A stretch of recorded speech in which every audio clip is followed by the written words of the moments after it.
Friends, आज के video में हम guarantee, indemnity and bank guarantee के बारे में देखने वाले हैं। Guarantee, indemnity and bank guarantee से सभी इम्पोर्टेंट पॉइंट को हम देखेंगे। सबसे पहले देखते हैं कि गारंटी क्या होती है। The contract of guarantee is that when any third party promise to discharge the liability of principal debtor in case of default. Guarantee एक तरह का कॉन्ट्रैक्ट है। 3 पार्टीज होती है गारंटी में। फर्स्ट पार्टी प्रिंसिपल डेटर है, जिसने पैसा ले रखा है, यानी कि जो देनदार है। सेकंड क्रेडिटर है, जिसने पैसा दिया है, यानी कि लेनदार। थर्ड है श्योरिटी, यानी कि गारंटर, जिसने प्रिंसिपल डेटर की गारंटी दी है। एक एग्जाम्पल से समझते हैं। मिस्टर ए ने पैसा लिया है मिस्टर बी से, तो यहाँ मिस्टर ए होगा प्रिंसिपल डेटर, जिसे पैसा देना है। मिस्टर बी होगा क्रेडिटर, जिसने पैसा मिस्टर ए को दिया है। मिस्टर सी श्योरिटी, यानी कि गारंटर। गारंटर ने एक कॉन्ट्रैक्ट किया है कि यदि मिस्टर बी का पैसा मिस्टर ए समय पर नहीं चुकाएगा तो वह इस पैसे के लिए जिम्मेवार होगा, यानी कि जिम्मेवारी गारंटर मिस्टर सी की भी होगी। इसे ही गारंटी कहेंगे। Next and point number 2, guarantee is defined in section 126 of Indian contract act.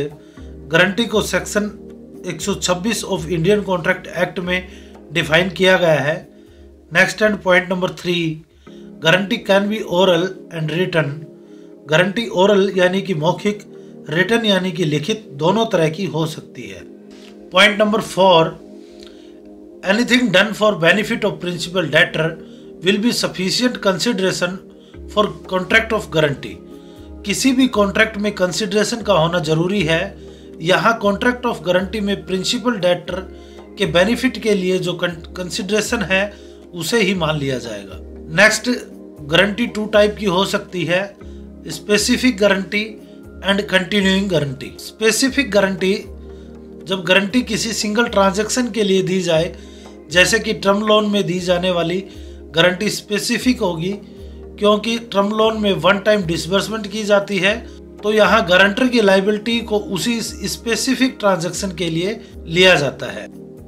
Next है कंटिन्यूइंग गारंटी, जहाँ कंटिन्यू ट्रांजैक्शन होती है, जैसे कि कैश क्रेडिट और ओवरड्राफ्ट अकाउंट।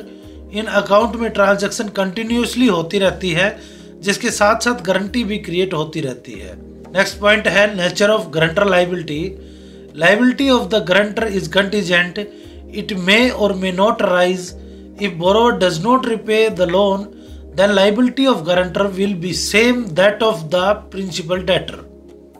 गारंटर की लायबिलिटी हमेशा कंटीजेंट लायबिलिटी होगी, यानी कि वह अराइज हो भी सकती है और नहीं भी। यहाँ यह जरूरी नहीं है कि प्रिंसिपल डेटर पैसा पे ना करे।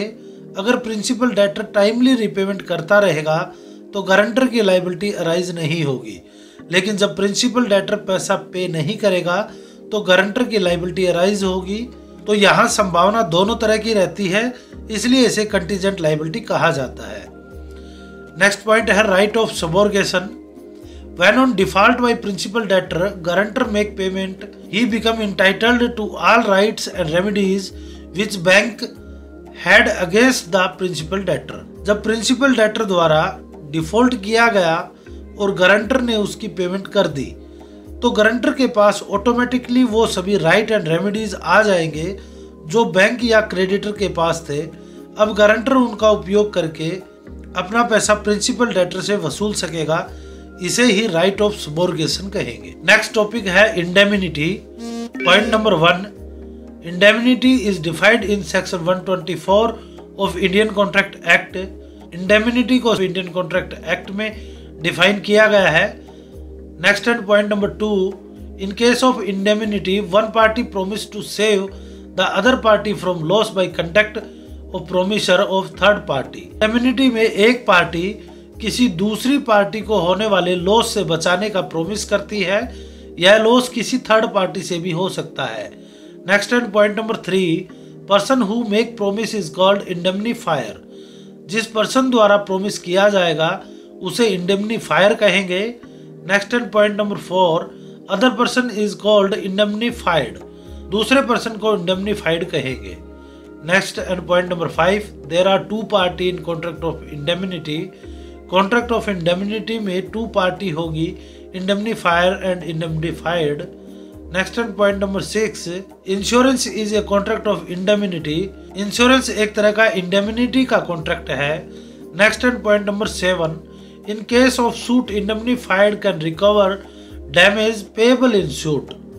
जब इंडेमनीफाइड और इंडेमनीफायर के बीच कोई डिस्प्यूट होगा और उसके लिए सूट फाइल किया जाएगा तो इंडेमनीफाइड यहाँ डैमेज के साथ साथ सूट के दौरान आने वाले एक्सपेंसेस को भी रिकवर कर सकता है। नेक्स्ट हम बैंक गारंटी को देखते हैं। बैंक भी अपने कस्टमर की गारंटी देते हैं। बैंक गारंटी कंटीजेंट लायबिलिटी होगी। कंटीजेंट लायबिलिटी यानी कि यह लायबिलिटी अराइज हो भी सकती है और नहीं भी। इसके बारे में हम डिटेल में इसी वीडियो में पहले बात कर चुके हैं। बैंक गारंटी को बैलेंस शीट के फुटनोट में रिपोर्ट किया जाएगा। नेक्स्ट देखते हैं type of bank guarantee. First है financial guarantee. Guarantee issue for court, revenue authority, purpose of tender earnest money. Financial guarantee court, revenue authority या फिर किसी टेंडर के लिए अर्नेस्ट मनी के पर्पज से दी जाती है। नेक्स्ट है performance guarantee. Guarantee which are issued for performance of any contract. Performance guarantee किसी कॉन्ट्रैक्ट इत्यादि की परफॉर्मेंस के लिए दी जाएगी। जब किसी कॉन्ट्रैक्टर द्वारा किसी प्रोजेक्ट का कॉन्ट्रैक्ट लिया जाएगा तो ऐसे में उसे बैंक से परफॉर्मेंस गारंटी लेकर देनी होगी। Next and very important, deferred payment guarantee. Deferred payment guarantee जब किसी कंपनी द्वारा किसी मशीनरी या इक्विपमेंट को परचेज किया जाता है जिसका पेमेंट इंस्टॉलमेंट में किया जाना है तो फ्यूचर इंस्टॉलमेंट के लिए डेफर्ड पेमेंट गारंटी दी जाती है। Guarantee issued for purchase machinery etcetera. Point number 2, deferred payment guarantee is a type of financial guarantee. Deferred payment guarantee एक तरह की फाइनेंशियल गारंटी ही होगी। Next and point number 3, deferred payment guarantee as like term loan. Deferred payment guarantee बिल्कुल term loan की तरह होगी। जिस तरह टर्म लोन में इंस्टॉलमेंट दी जाती है ठीक उसी तरह डेफर्ड पेमेंट गारंटी में भी इंस्टॉलमेंट की पेमेंट के लिए गारंटी दी जाती है। Next and point number 4, DPG and term loan main difference due to outlay of fund. Deferred payment guarantee and term loan में main difference only outlay of fund का होता है। Maximum period of guarantee 10 year. Guarantee के लिए limitation period 3 year from date of invocation. जब guarantee को invoke किया जाएगा उससे 3 साल तक लिमिटेशन पीरियड होगा। Next, for government work guarantee issue for 30 year. यदि किसी गवर्नमेंट वर्क के लिए गारंटी दी जानी है तो इसे 30 साल तक के लिए दिया जा सकता है। फ्रेंड्स, हमने इस वीडियो में बैंक गारंटी, इंडेमनिटी के सभी इंपॉर्टेंट पॉइंट्स को देखा जिनसे कंटिन्यूसली क्वेश्चन पूछे जाते हैं। Thanks for watching this video.